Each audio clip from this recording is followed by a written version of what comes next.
التونسية الصحيفة الإلكترونية الأولى في تونس، مستقلة، إخبارية جامعة، تحيين في كل حين. زوروها على www.التونسية.com.n. التونسية، لتتمتع بالسبق.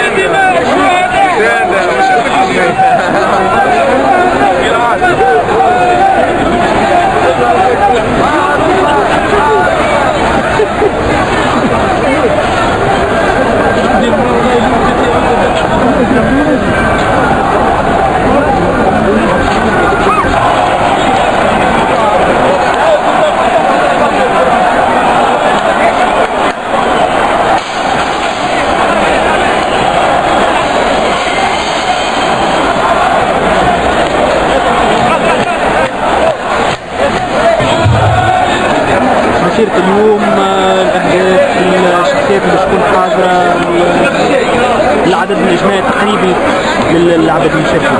على كل حال احنا اليوم وجهنا الدعوة لكل أفراد الشعب التونسي، لكل الحساسيات السياسية، لكل الأطراف الوطنية. قلنا لهم أنه اليوم يحبوه يوم الاحتفاء بالوحدة الوطنية، يوم توحيد الصف الوطني، لم الشمل الوطني، نبذ الفرقة ونبذ كل ما من شأنه أن يقسم ويهدد وحدتنا الوطنية.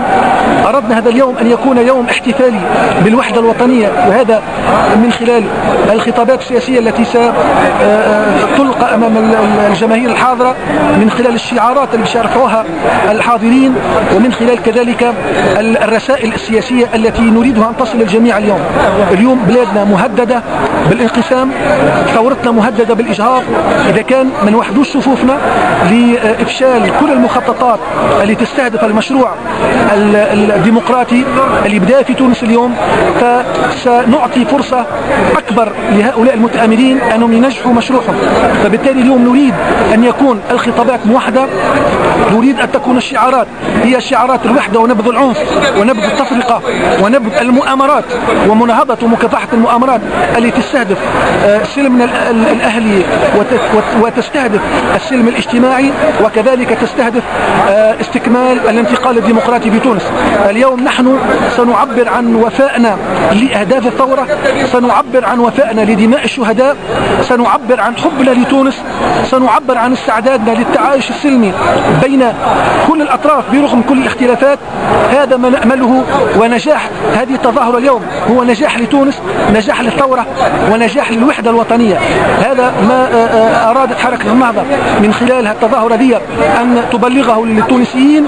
التظاهرة اليوم ليست حزبية، ليست لرفع شعارات حزبية. التظاهرة اليوم اللي رفع شعار تونس وصوت التوانسة الكل اللي يحبوا ترجع الأمل والثقة في قياداتنا وفي أحزابنا السياسية. الخطيب يغضب إذا انتهكت حرمات الأمة العربية. مرت بفترات كبيرة، فترة الاستقلال، جاءوا بعدها ملوك ورؤساء مزيفين في أخلاقهم، ثم جاءت بعدين فترة الانقلابات العسكرية، ولت الشرعية للدبابة. الدبابة هي شرعية، ثم جاءت بعدين فترة متاع تجارب يسارية ويمينية في الحكم. الآن بعد الألفية وبالثورة التونسية ولت عندنا الشرعية الحقيقية، هي الشرعية الشعبية، الشرعية الجماهيرية، أن الشعب قادر أن يتيح الطاغوت بيده البيضاء بدون لا سلاح ولا دم ولا يحزنون. هذه المسيرة تدخل في هذا الإطار، أنها تضمن الشرعية بالحكم الرشيد، الحكم العادل اللي فيه حرية كل مواطن في البلاد هذه، وتعود حق المواطن لكل مواطن في هذه البلاد. هذه المسيرة في هذا الاتجاه، في اتجاه أنه تونس يجب أن تكون بين أيادي أمينة.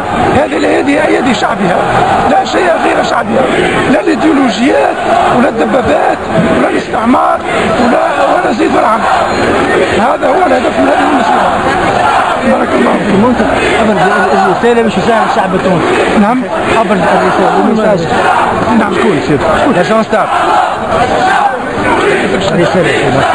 رسالة للشعب التونسي أن الشعب التونسي نضج وأصبح في غير حاجة إلى من ينوبه. الشعب هو الذي ينوب من يريد ويعزل من يريد، وقد انتخب يوم 23 أكتوبر مجلس تأسيس. هذا المجلس يجب أن يكون هو سيد الموقف، وهو الذي يقود البلاد الآن ويختار الحكومة التي يختارها. هذه الرسالة الموجودة للشعب التونسي الآن. الصلاة والسلام على رسول الله. نحن نريد أن نرسل رسالة واضحة. أولا الوحدة الوطنية، ثانيا لا فرز إلا فرز الثورة والشرعية. فلا نرضى الآن اليوم أن نصنف تصنيفات تفرق بين التونسيين. نريد أن يكون التصنيف هو لا يستثنى إلا من يستثني نفسه من خارطة المدافعين عن الوحدة الوطنية وعن الثورة وعن الشرعية الدستورية الانتخابية. هذه رسالة محبة، رسالة سلام، رسالة تجمع ولا تفرق وتوحد ولا تشتت، رجالة تصون. نحن نريد أن نجتمع كل القوى الصائنة للثورة الغيورة على مشروع تونس الجامع الموحد إن شاء الله. ألا تكون كذلك من خلال هذا الجمع رسالة إلى يعني خصومكم السياسيين أنكم ما زلتم قادرين على اكتساح الشارع، وكذلك في إطار وتناغما مع ما هو موجود من رسائل أخرى باكتساح الشارع من جديد والحل في الشارع؟ لا نريد أن نرد على خصومنا كطرف سياسي أو كغيره. نريد أن نرد على خصوم الثورة وأعداءها وأعداء الوحدة وأعداء التجميع بين التونسيين. نرد على من يريد أن يفرق التونسيين أو أن يدخل تونس المجهول أو في العنف. هذا ردنا. أما على الخصوم السياسيين مرحبا بكل الخصوم السياسيين على جامع وطني موحد إن شاء الله. اليوم الرسائل متاحة الأهداف. نعم. رسالة المسيرة اليوم الأهداف متاحة. رسالة المسيرة اليوم هي رسالة لتجمع الشعب التونسي وتوحد الشعب حول أهداف الثورة، وهي مقاومة الفساد، أيضا الاستقرار والأمن، وأيضا التذكير بأن هذه الثورة قامت لتتحقق التنمية العادلة بين الجهات ولتتحقق أيضا تشغيل للعاطلين، وأيضا لتعيد الأمل في للشعب الذي بدأ يظهر عنه أن هناك بعض تردد في الأطراف السياسية. فاليوم نريد أن نبين أن النهضة في مربع الثورة، وأنها ستقوم بمسؤوليتها مع بقية الأطراف الأخرى ولن تتخلى عن مسؤوليتها. مبادرة جبالي الآن نحن اليوم في هذه التعبير نعبر عن دعم الشرعية، وبطبيعة الحال مبادرة جبالي السيد حمد جبالي الأمين العام للحركة ورئيس الحكومة هي مبادرة نعتبرها لا حظ لها ولا مستقبل لها، ذلك أنها معناها تأتي في واقع ثورة. الشعب انتخب أحزابا لتحقق أهداف الثورة، فعندما معناها تنسحب هذه الأحزاب وعلى رأس حركة نهضة، فإن الأهداف التي انتخبت من أجلها هذه الأحزاب لن تتحقق ولا يحققها التكنوقراط بأي حال من الأحوال.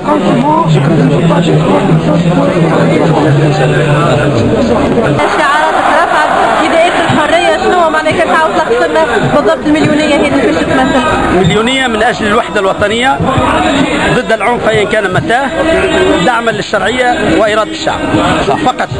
كل الشعارات الأخرى لا تلزم المظاهرة بشيء. هذه هي المظاهرة التي أردناها توحد الشعب. نريد أن تكون أيدي الجميع معا من أجل أن نبني تونس معا. رسالتي إلى الشعب أن ندعم عناصر عيشنا المشترك. تونس لنا جميعا وعلينا أن نتعاون على بنائها بدون أي إقصاء وبدون أي عنف. السؤال على هامش المشاورات أمس رئيس الحكومة مع الأحزاب، شنو رأيكم في المبادرة؟ إن شاء الله سنعلن على رأينا هذا المساء إن شاء الله وغدا صباحا. هل تكون ليه للالتفاف على الشرعية؟ هذه المليونية هي رسالة إلى الجميع لاحترام الشرعية،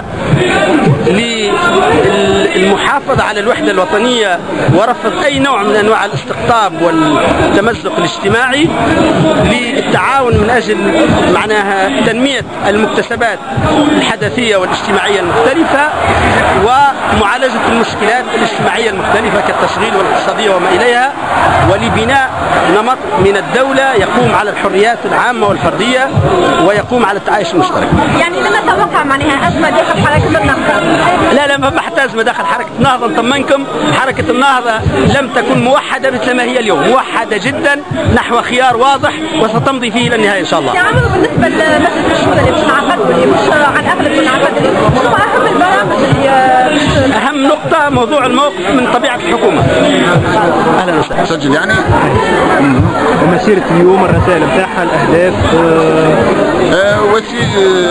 مسيرة اليوم أو تجمع اليوم هو تجمع كما عنوانه هو للوحدة الوطنية، هو لدعم الشرعية، لأنه للأسف لاحظنا في المدة الأخيرة فما ناس تحب تستغل الحادث الأليم والاغتيال الشنيع، الاغتيال السياسي اللي حصل واللي طبعا يحزن كل التوانسة، واللي الهدف منه إدخال الفوضى في البلاد، فحبوا يستغلوا هذا الحادث الأليم باش يشكوا في الشرعية.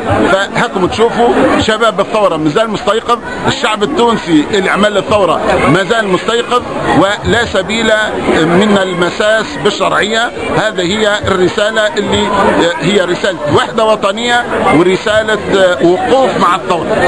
مبادرة محمد الجبالي فيما يخص مبادرة سي حمادي، طبعا هو قال يوم السبت إذا ما وصلش معناها يتخلى على الفكرة هذه. الظاهر أنه مدد هذا الأمر يوم الاثنين. للأسف احنا كنا نتمنى أنه بما أنها ما حضرتش بالأغلبية في المجلس النيابي، وبما أنه في كل الأنظمة الديمقراطية الحكومات يجب أن تستند بالضرورة إلى أغلبية برلمانية أو أغلبية نيابية، فهو قال أنه باش يمدد هذا الأمر يوم الاثنين، فما فيش مشكلة على الإطلاق، ولكن احنا ندعو للتعجيل لأن الأمر خذا وقت أكثر مما يجب. وحقيقة الحديث عن تولي سي محمد بن سالم مكان محمد الجبالي في الشرق حالا انسحابه، لا هذا ما هوش، احنا ما قررناش، احنا الآن ما زلنا نقول أنه سي حمادي مش يقود، ولكن إذا هو تخلى طبعا مؤسسات الحزب هي اللي تشوف شكون يعوض سي حمادي، وهذا موجود في كل الأحزاب وفي كل الديمقراطيات، ما هيش مشكلة كبيرة. هي بتاع النهضة اللي حسب ما حكينا على مع القيادات هي رسالة لتونس الكل، شنو تنجم تقول؟ شنو نحب نقول لك يعني هذه أول مسيرة فيها، مش معناتها إني أنا ما نحبش المسيرات وكل، لا، لأنه دائما نعطي الأولوية لعملي لمكاني في المجلس الوطني التأسيسي. اليوم أولا ما عندناش شغل في المجلس الوطني التأسيسي، وزيد كما قلتي أنت هذه رسالة للتوانسة الكل، نحبها تكون رسالة بتاع إنه تونس تلمنا الكل، تونس فيها مكان لينا الكل، وإنه أي قطرة من دم أي تونسي غالية ياسر، واللي راهن على إنه نسقط ربما في علاقة دموية يقولوا له لا. فنحن نختلف في الفكرة، هذه الديمقراطية، نتناقش بقوة، هذه طبيعتنا، ولكن ما نعطيوش بعضنا. فنحن كلنا مواطنين توانسة، ولا معنى للشرعية إلا إذا كان أسلم توانسة تحت يعني مظلة القانون ومظلة العمل لمصلحة تونس ككل. وأنا هنا معناتها تنجم تقول مشيت تقريبا الشارع الكل وسمعت من الناس، والناس يحبونا معناتها قالونا بكل صراحة مساندين الشرعية، لكن الشرعية هذه لازمها تعطينا نتائجها في التسريع، في نسق العمل الدستور، في إعطائنا يعني أيضا إجراءات يعني تحسوها محسوسة في مقاومة الفساد، في إجراءات في معناتها اللي تخدم أهداف الثورة. الناس الشعب التونسي واعي بصراحة، كانت ثم ديما مقولة تتردد وأنا تحققت منها اليوم، شعبنا متقدم علينا ياسر في وعيه السياسي، في تشبث بسلمية تونس كما كانت ثورتنا سلمية. إن شاء الله يكون مسارنا وتقدمنا نحو الديمقراطية وبناء دولة المؤسسات مسار سلمي، مهما حاول اللي يحبوا يدخلونا لا قدر الله في بوتقة العنف. وأنا اللي فرحني هو إنه الكلام اللي سمعته داخل المجلس هذه نسمع فيه من برشا ناس هنا، هو إنه تونس تتسع لكل أبنائها، فإذا ما بلدنا، نحتكموا للقانون، ان شاء الله نحتكموا لدستورنا هذا اللي قاعدين نبنيو فيه، نحتكموا لشعبنا، ولكن لا نقصي بعضنا البعض بالارتيالات، فذلك ليس من طبعنا ولن يكون في تاريخنا.